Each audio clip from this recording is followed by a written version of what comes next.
সালামু আলাইকুম। আমি ডাক্তার নাইমুল কিবরিয়া। আজকে আমরা আলোচনা করব শুষ্কতা নিয়ে। শীতের মধ্যে শুষ্কতার একটা প্রবণতা থাকে।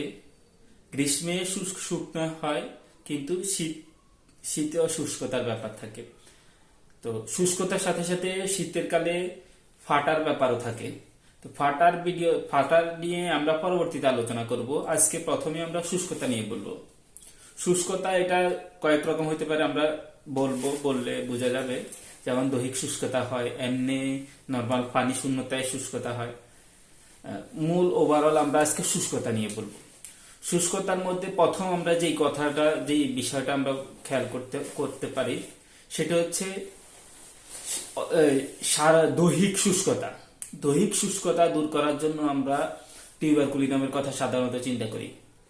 এটা উচ্চ পাওয়ার ব্যবহার করা হয়। প্রথমেই দৈহিক শুষ্কতার জন্য টিউবারকুলিনাম প্রথম কথায় ওষুধ আসে।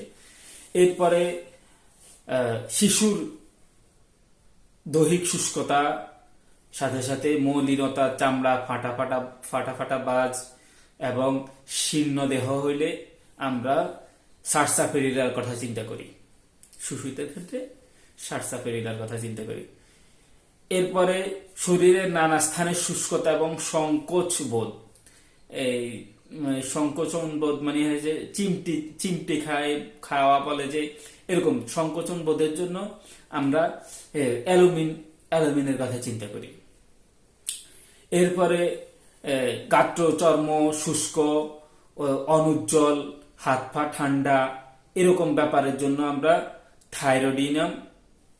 থাইরোডিনের কথা মাথায় রাখতে পারি। এরপরে চর্ম শুষ্ক এবং যদি ঘাম না হয়, বা যদিও গাম হয়, একদম হালকা গাম হয় এবং দুর্গন্ধযুক্ত গাম হয়, তখন আমরা গ্রাফাইটিসের কথা চিন্তা করব।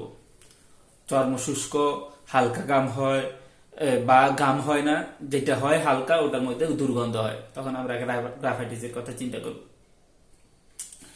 এরপরে যদি মুখ হইতে মলদ্বার পর্যন্ত অন্ননালী শুষ্কতা বোধ, মানে মুখ থেকে শুরু করে গলা, শুকনা পেট, মানে পায়খানার রাস্তা পর্যন্ত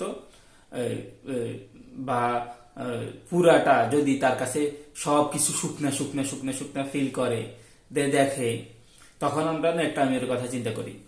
ন্যাট্রামিওর লবণের অভাবের কারণে সাধারণত পানি শূন্যতা তৈরি হয়। যাই হোক, তবে যেটা বললাম, মুখ থেকে যদি একদম সবকিছু শুকনা ফিল করে, তখন ন্যাট্রামিওর কথা আমরা চিন্তা করব। অবশ্যই আমরা এই কথা মধ্যখানে একবার বলে রাখতেছি, সেটা হচ্ছে এই কথা একটা লক্ষণে একটা মেডিসিন বলা মানে এইটা না যে এই লক্ষণের জন্য এই মেডিসিনই আসবে। লক্ষণ হিসেবে অন্য ওষুধ আসতে পারে। আমরা শুধু ভিন্নতার সাথে ভিন্ন ঔষধ হইতে পারে, এই বিষয়টা বোঝানোর জন্যই আমাদের ভিডিওগুলা হচ্ছে।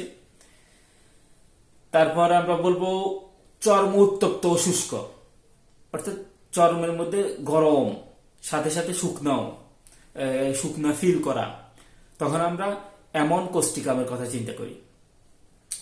তারপর দৈহিক শুষ্কতা সহ যদি দুর্বল মন, আক্রমণাত্মক ব্যক্তিদের ক্ষেত্রে, বা অল্প সমস্যা সব সময় খুব গভীর গুরুতর হয়ে যায়, এই ধরনের সিস্টেমের মধ্যে আমরা সিফিলিনামের কথা চিন্তা করি।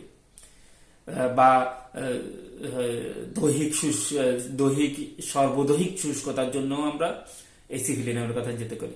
আমরা টিউবারকুলিনাম প্রথমে বলছিলাম, টিউবারকুলিনামও একটা গুরুত্বপূর্ণ, সিফিলিনামও এখানে গুরুত্বপূর্ণ। তবে আমরা অন্যান্য বিষয় দিয়ে এটা চিন্তা করব আর কি। এরপরে আমরা বলবো দৈহিক উত্তেজনা শূন্য হওয়া, পরিশ্রমের পরেও যাদের দেহে ঘাম আসে না, তাদের জন্য সালিসিয়া। প্রথম কথা, তাদের দৈহিক যেই উত্তেজনা, এই উত্তেজনা এদের থাকে না, এবং শারীরিক পরিশ্রমের পরও এদের ঘাম হয় না, তখন আমরা সালিসিয়ার কথা চিন্তা করব। বৃদ্ধ বয়সে যাদের শুষ্কতা দেখা দেয়, তখন তাদের জন্য ক্যালিফসের কথা চিন্তা করব। এরপরে দৈহিক শুষ্কতার সাথে হাত পা ফেটে যায়, কিন্তু এই যে হাত পা ফাটে, রক্ত বাইর হয় না, এদের রক্ত বাইর হয় না, তখন আমরা সিকেলিকর। আপনি দেখবেন যাদের ফাটার সমস্যা আছে, এদের অনেকের ফেটে রক্ত বাইর হয়, আবার অনেকের রক্ত বাইর হয় না। যদি শুষ্কতার সাথে সাথে যদি ফেটে রক্ত বাহির না হয়, তখন আমরা একবার সিকেলি করার কথা চিন্তা করব। তারপর চুল, চর্ম এগুলা সব শুষ্ক খসখসে একটা ভাব থাকে, এর জন্য আমরা সালফারের কথা চিন্তা করব। সালফারের ব্যাপার, চুল শুষ্ক চুলটা সালফারের মধ্যে বেশি দর্শনীয় ব্যাপার। এরপরে আমরা রোগ শোক ছাড়াই যদি কোনো ব্যক্তির রক্ত শূন্যতা, রক্ত স্বল্পতা, দিন দিন শরীর শুকিয়ে যায়, এই ব্যাপারগুলো থাকে, তখন আমরা সিনাবেরিসের কথা চিন্তা করব। আর এরপরে যদি আমরা দেখি হাতের তালু, পায়ের তালু ঠান্ডা এবং শুষ্ক, তখন আর্সেনিকের কথা চিন্তা করব। এবং যদি হাতের তালুর ঠান্ডা শুষ্কর সাথে আর্সেনিক, কিন্তু যদি আমরা দেখি হাতের পায়ে তার তালু শুষ্কর সাথে খসখসে হলে আমরা সালিসিয়ার কথা চিন্তা করব। এরপরে বলবো গলা শুকনো থাকে, তাই বারবার ঢোক গিলে, এভাবে বারবার ঢোক গিলতে হয়, ঢোক গিললে এরা একটু স্বস্তি ফিল করে, তখন আমরা এই সালফারের কথা চিন্তা করব। এই সালফার কিন্তু এই শুষ্কতার জন্য খাবারের মধ্যখানে এরা বারবার পানি খাইতে হয়, কারণ এদের গলা শুকনা, এরা বারবার ঢোক গিলতে হয়, গলায় আটকে যায়, এই ধরনের ফিল করে। এরপরে যাদের খুব শরীর শুকনা, সব শুকনা এবং শ্লেষ্মিক ঝিল্লির শুষ্কতা, সাথে সাথে এত শুষ্ক যে এদের ঘামও হয় না, তখন আমরা অ্যালুমিনার কথা চিন্তা করব। এরপরে যদি ঠোঁট দুটা এত শুকনো হয়, বারবার জিহ্বা দিয়ে ঠোঁট ভিজাই নিতে হয়, দেখবেন আপনারা কিছু কিছু মানুষ আছে ঠোঁট শুকাই ফেটে যায়, তো এরা বারবার থু লাগা এভাবে করে ঠোঁট ভিজায়, বা অনেকে আমি দেখছি এভাবে করে ভিজাই নেয়। তো এই যারা এইভাবে ভিজায়, এদের জন্য আমরা আর্সেনিকের কথা চিন্তা করি। এখানে আরেকটা ওষুধ বলি, সেটা হচ্ছে ল্যাকিসিস।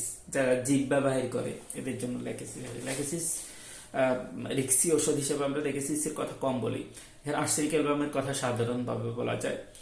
এরপরে যেসব রোগী কোনো কারণ ছাড়া শুকিয়ে যায়, মানে স্বাস্থ্য শুকিয়ে যাওয়ার কথা, শুকনা কিন্তু এটা স্বাস্থ্যের দিকেও যায়, তখন আমরা কিন্তু কোনো রোগ ছাড়া যদি ব্যাপারটা হয়, তখন আমরা আর্জেন্টাইটের কথা চিন্তা করবো। আর্জেন্টাইটের একটা কথা বলে রাখি, আর্জেন্টাইট কিন্তু ডায়াবেটিসের জন্য ব্যবহার হয়, যদিও বলা হয়েছে যে কোনো রোগ ছাড়া। অর্থাৎ ডায়াবেটিসের অনেক সময় তো মানুষ বোঝে না যে তার ডায়াবেটিস হয়েছে, কিন্তু সে শুকিয়ে যাচ্ছে, তখন আমরা চিন্তা করব, আর্জেন্টাইটের কথা চিন্তা করব, সাথে সাথে এটাও দেখবো যে আসলে ডায়াবেটিস হয়ে গেছে কিনা। যাই হোক, এরপরে আমরা দেখবো মুখ এত শুষ্ক যে জিহ্বা, কথা বলার সময় জিহ্বা যেন তালুতে, মুখের উপরের যে তালুর মধ্যে আটকে যাওয়ার মতো ভাব হয়, তখন আমরা নেট্টামিউর এবং হায়াসিমাসের কথা চিন্তা করব। এরপরে ঠোঁট ফাটা, সাথে সাথে শুষ্কতা এবং ফাটা, যদি দুটো একসাথে থাকে, তখন আমরা ব্রায়োনিয়ার কথা চিন্তা করব। এরপরে শ্লেষ্মিক ঝিল্লি শুকিয়ে একদম কাঠ হয়ে যাওয়া, যেটা বললাম আমরা মুখ থেকে একদম ইয়া পর্যন্ত যেই শুকনোর কথা বললাম, এরকম এটা নেট্টামিউরের কথা। নেট্টামিউরের আমরা তো এখানে মুখের কথা বলছি, এমনি শ্লেষ্মিক ঝিল্লির শুষ্কতার জন্য আমরা নেট্টামিউরের কথা চিন্তা করব। এই বলে আজকের বক্তব্য এখানে শেষ করছি। সালাম আলাইকুম। তবে অবশ্যই সতর্কতাতে মনে রাখতে হবে, এই একক লক্ষণে ওষুধ কখনো আমরা চিন্তা করব না, আমরা অবশ্যই ডাক্তারের কাছে যাব, এবং ডাক্তার যারা, তারা এই লক্ষণের সাথে সাথে অন্য লক্ষণ নিয়ে আপনাদেরকে অ্যাকুরেট ওষুধ প্রদান করবে ইনশাআল্লাহ। এ বলে আজকের বক্তব্য এখানে শেষ করলাম। সালাম আলাইকুম।